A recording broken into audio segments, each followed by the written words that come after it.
The Galactic Council Hall was silent for a moment, then laughter filled the air. It was not kind laughter, it was cold and sharp. Dozens of alien races sat in high seats made of metal and light. They were rulers, warriors, and scientists from across the galaxy. At the center of the hall was a single floating chair. On it sat a young alien girl, small and thin. Her legs did not move, her arms rested without strength. Wires and soft lights surrounded her body. She was the reason everyone had gathered. She was called a prototype. She was called a failure. The girl's species was known for power and pride. They believed strength was everything. Weakness had no place among them. She is broken, one council member said. She cannot even stand, another added. A third voice laughed and said, "This is what years of work created." The alien girl heard every word. Her eyes stayed open, calm but tired. She did not cry, she had learned not to. Crying never changed anything. Long ago, she had been chosen for the project. She was young, intelligent, and compatible. The scientists said she would become something great. They promised her a future. Instead, the experiments took her movement. Pain became normal. Still, her mind stayed sharp. She remembered everything. Now the council debated her fate like she was an object. Some wanted to destroy her. Others wanted to take her apart and study what went wrong. Not one of them asked what she wanted. At the edge of the hall stood a single human. He was not seated with the others. He wore a simple uniform, no symbols of power. Most of the council barely noticed him. Humans were new to the galaxy. They were watched, studied, and feared in quiet ways. But today, no one thought a human opinion mattered. The human watched the girl closely. He saw more than a broken body. He saw awareness in her eyes. He saw patience, not emptiness. "She is useless," a council leader declared. "The project has failed." The words echoed through the hall. The alien girl slowly turned her head. Her gaze moved across the room. Across faces filled with pride and disappointment. Then her eyes stopped on the human. For a brief second, their eyes met. The human did not look away. He did not laugh. He did not judge. Something small changed in that moment. Something no one else noticed. The council began to vote. Cold numbers appeared in the air. The result was clear before it finished. "She will be kept alive for limited study," the leader announced.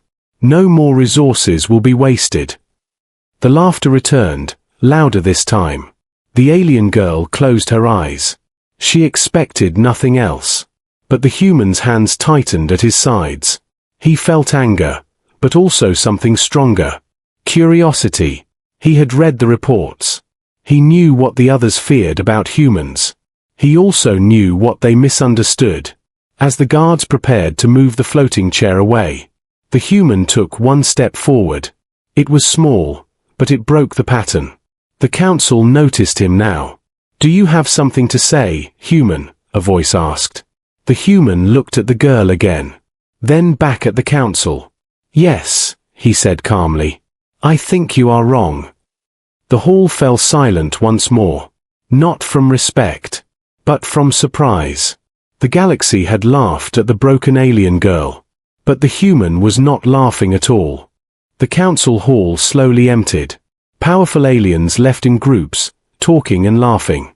To them, the decision was finished.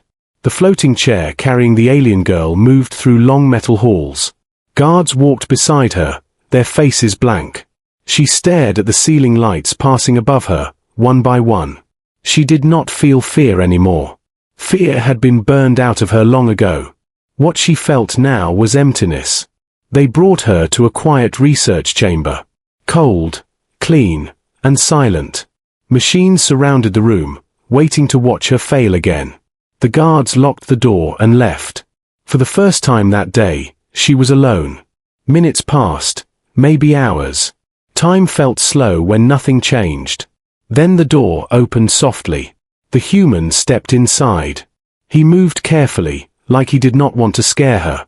The door closed behind him with a light sound. She turned her head slightly. Her eyes widened just a little. "You came," she said quietly. Her voice was weak but clear. "Yes," the human replied. "They told me to observe you." She almost laughed, but stopped herself.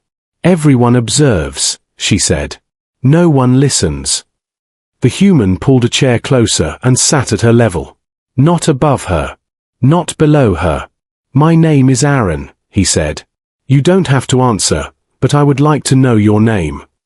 The alien girl hesitated. No one had asked her that in a long time. "I am called Lyra," she finally said. Aaron nodded. "Lyra," he repeated, like the name mattered. Silence filled the room again. But it felt different now. "You heard what they said," Lyra spoke slowly. "They think I am useless." "I heard," Aaron said. "I don't agree." She looked at him, confused. "You saw me," she said. "I cannot move, I cannot fight, I cannot escape." Aaron leaned forward slightly. "But you can think," he said. "And you can speak." Lyra blinked. No one had said that before. "They wanted a weapon," she said. "They wanted power. When my body failed, they stopped seeing me." Aaron glanced at the machines around her. "They focused on the wrong thing," he said. "They always do." Lyra studied his face. Humans looked fragile compared to many races. No armor, no claws, no glowing eyes. "Why are you here?" she asked. "Humans gain nothing from me." Aaron paused, choosing his words. "Humans are afraid too," he said. "But we are also curious. And sometimes, curiosity is stronger than fear." He opened a small data pad. Lines of information filled the screen. Her medical records, her experiment results. "They stopped early," he said quietly. "They gave up before understanding you." Lyra felt something tight in her chest. Not pain. Something else. "Nothing can fix me," she said. "They tried everything." Aaron looked at her, calm and steady. "Everything they were willing to try," he corrected. Lyra frowned. "What does that mean?" "It meant rules. It meant fear. It meant humans." The galaxy feared one thing about humans above all else. Their biology. Their uncontrolled reactions. Their fluids. Aaron knew the danger. He also knew the risk. "I can't promise anything," he said softly. "But I think your story isn't over." Lyra stared at him. Hope felt dangerous. Hope hurt more when it died. "Why help me?" she asked. Aaron met her eyes. "Because everyone deserves a chance to be more than a mistake." Outside the chamber, warning lights blinked quietly. Systems watched, recorded, and waited. Inside, a decision was being formed. One that could change a single life. Or shock the entire galaxy. Lyra closed her eyes slowly. For the first time in years. She wanted to believe. And the human began to prepare for something the galaxy feared most. The research chamber was quiet. Too quiet. Machines hummed softly, watching every breath Lyra took. Lights blinked above her, counting numbers no one trusted anymore. Aaron stood near a sealed table. On it was a small transparent container. Inside was something simple. Something the galaxy feared more than weapons. Human biological fluid. To most races, it was dangerous. Unstable. Impossible to predict. Some called it poison. Others called it corruption. Humans called it normal. Aaron remembered the warnings. Never allow human biology near alien systems. Never mix it with advanced neural designs. That fear was why humans were kept at a distance. Studied, but never trusted. Lyra watched him quietly. She could see tension in his shoulders. "You are afraid," she said. "Yes," Aaron replied honestly. "But fear doesn't always mean stop." She swallowed slowly. "If this goes wrong," she said, "I will be erased." Aaron turned to face her.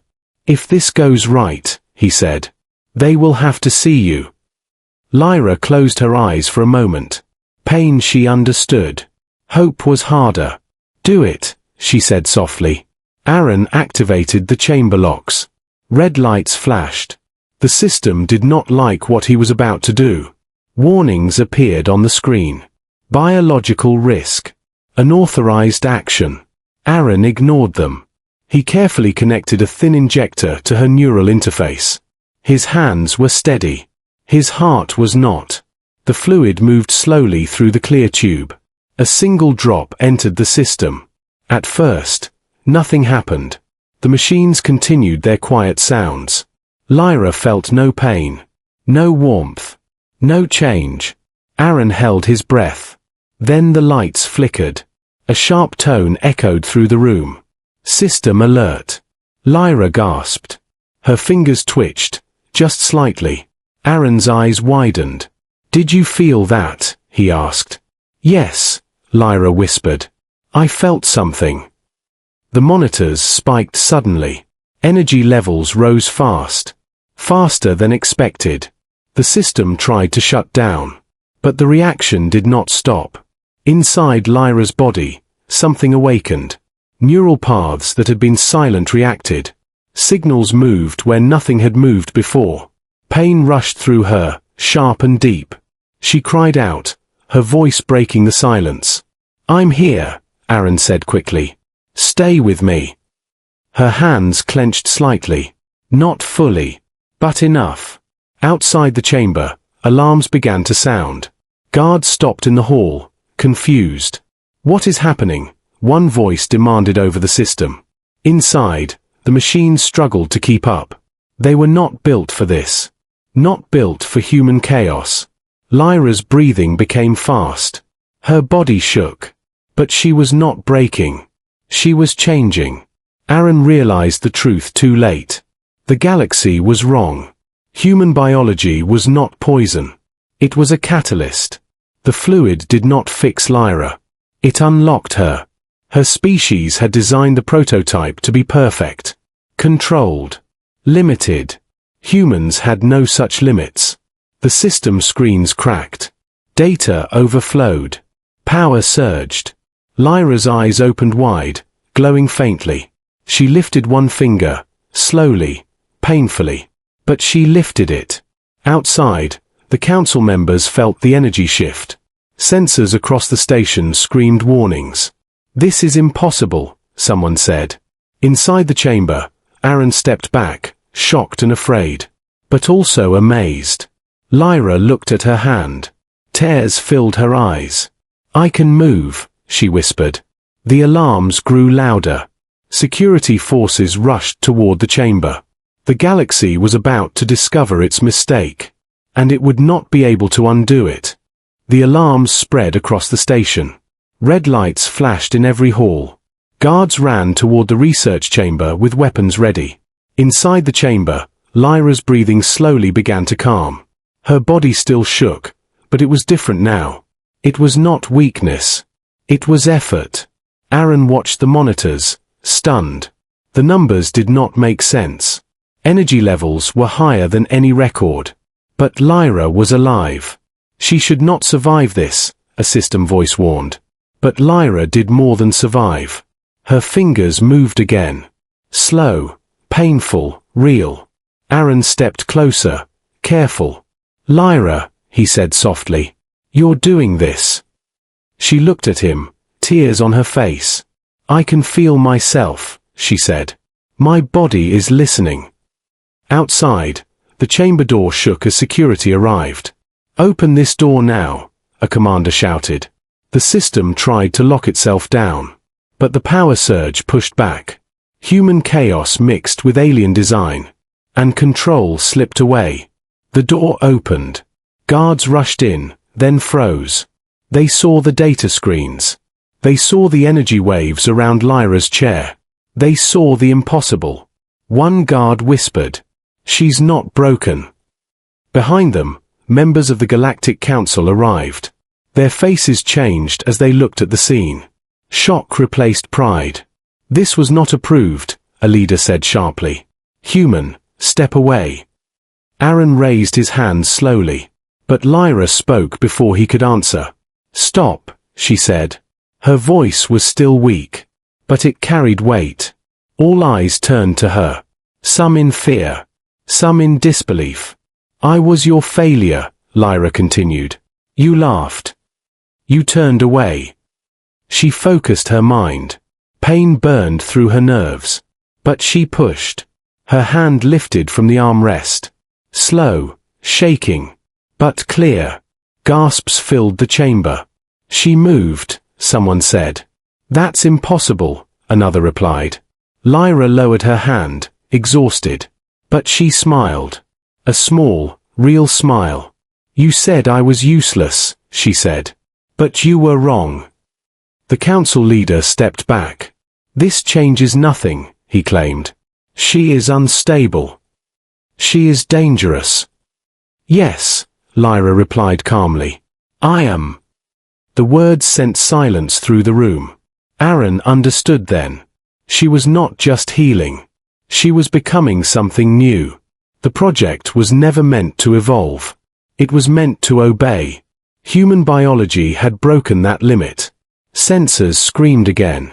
Not from failure, but from growth. Lyra's neural field expanded. Her presence filled the chamber. Not with violence, but pressure. The council members felt it. For the first time. They felt small. "We must contain her," one shouted. "Before it's too late." Lyra looked at Aaron. Then back at the council. "You already tried," she said. "And failed." Guards hesitated. Weapons lowered slightly. Fear crept in. Aaron spoke up. "You wanted a weapon," he said. "You created a person instead." The council had no answer. Lyra closed her eyes briefly. When she opened them again, her gaze was steady. "I will not be your mistake anymore," she said. "I choose my own future." The chamber lights stabilized. The alarms slowly faded. But the damage was done. Across the galaxy, systems recorded the event. The broken alien girl was broken no more, and the balance of power had begun to shift. Silence filled the chamber after Lyra's words. Not the silence of control, but the silence of fear. The Galactic Council stood frozen. Their rules, their plans, their pride. All of it felt small now. Lyra sat upright in the floating chair. Her body still weak, but no longer broken. Energy moved through her like a quiet storm. Across the station, data spread fast. Every sensor recorded the change. Every signal confirmed the truth. The failed prototype was not a failure. She was an evolution. Council ships arrived within minutes. Weapons charged, shields ready. But none of them fired. They felt it. The pressure around Lyra. Not violent, but heavy. "She is a threat," one council member said. "We must end this now." Another replied, slower. "If we could." Aaron stood beside Lyra. He was small compared to the machines and guards. But he did not step back. "You feared humans," he said. "Because you don't understand us." The council leader looked at him with anger. "You broke every rule." "Yes," Aaron replied. "And you broke her first." Lyra turned her head toward the council. "You wanted control," she said. "You wanted obedience. You wanted a weapon that could not choose." She took a slow breath. Her hands rested calmly now. Steady. "But humans," she continued. "They gave me something else." She paused. "They gave me choice." That word echoed louder than any alarm. The council realized their mistake. Human biology was not dangerous because it was weak. It was dangerous because it adapted. Because it changed what touched it. Humans did not force the universe to obey. They survived it.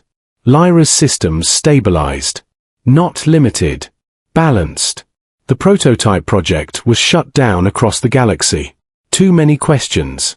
Too much fear. Lyra was no longer a subject. She was recognized as an individual. The first of her kind. Aaron was removed from the station. Not arrested. Not honored. just watched carefully. Humans always were. Before leaving, Aaron stood beside Lyra one last time. "You'll be okay," he said. Lyra looked at him. For the first time, she smiled without pain. "I already am," she replied. Weeks later, the galaxy changed. Slowly, quietly. Human research was no longer banned, just monitored, with respect and caution. Lyra became a symbol, not of power, but of possibility.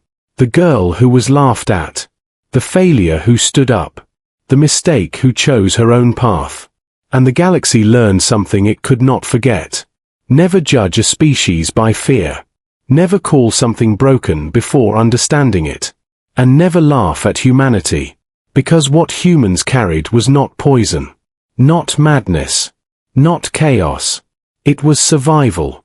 And in a universe built on control. That was the most powerful thing of all.